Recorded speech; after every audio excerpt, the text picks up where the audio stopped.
आज सोलकढी केली आहे. बघा कशी झाली आहे सोलकढी मी केलेली.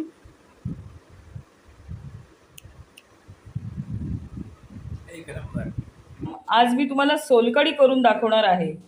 तर यासाठी आधी पहिलं साहित्य बघूया. इथे बघा मी 1.5 नारळ असा खवणून घेतलाय, खोवून घेतलाय. त्यानंतर 3 एक छोटे असे आल्याचे तुकडे घेतलेत.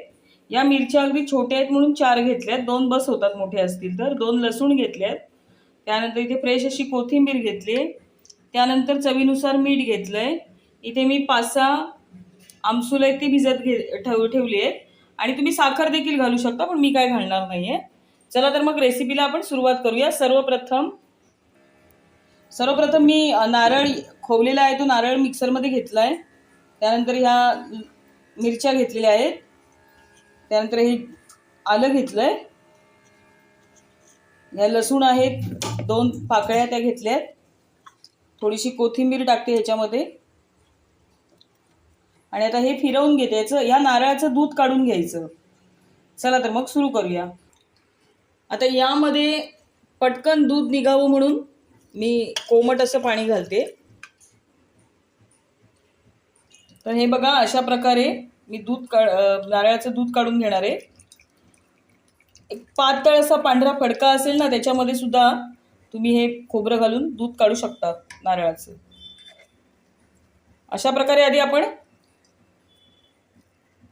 नारळाचं दूध काढून घेऊया. नंतर हे गाळून सुद्धा घेणार आहोत आपण. आता थोडं थोडं कोमट पाणी घालून मी हा नारळ पुन्हा फिरवून घेते मिक्सरला. तर अशा प्रकारे बघा ह्या गाळण्यावर म्हणा किंवा चाळणीवर म्हणा किंवा पांढऱ्या कपड्यात हे जे नारळ खवलेलं आहे ते काढून असं दूध घेऊ शकता तुम्ही.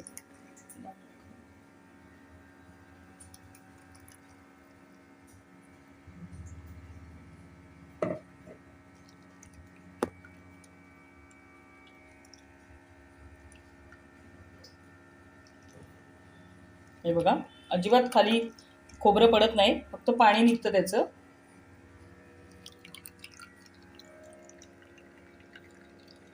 अशा प्रकारे आपण आधी हे नारळाचं दूध करून घेऊया. तर अशा पद्धतीने नारळाचं दूध काढून झालंय. आता यामध्ये आपण चवीनुसार मीठ घालूया. मी मिक्सरमध्ये घातलं नव्हतं.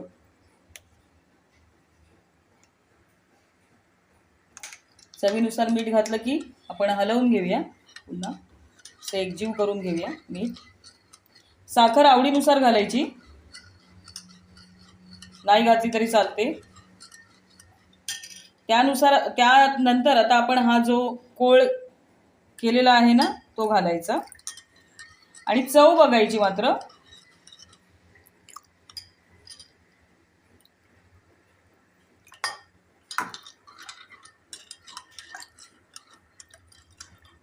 आता यामध्ये आपण फ्रेश अशी कोथिंबीर घालून घेऊया.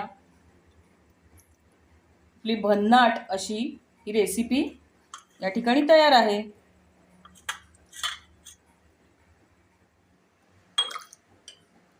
तर अशा पद्धतीने ही सोलकढी जी आहे ती आपली या ठिकाणी तयार झालेली आहे.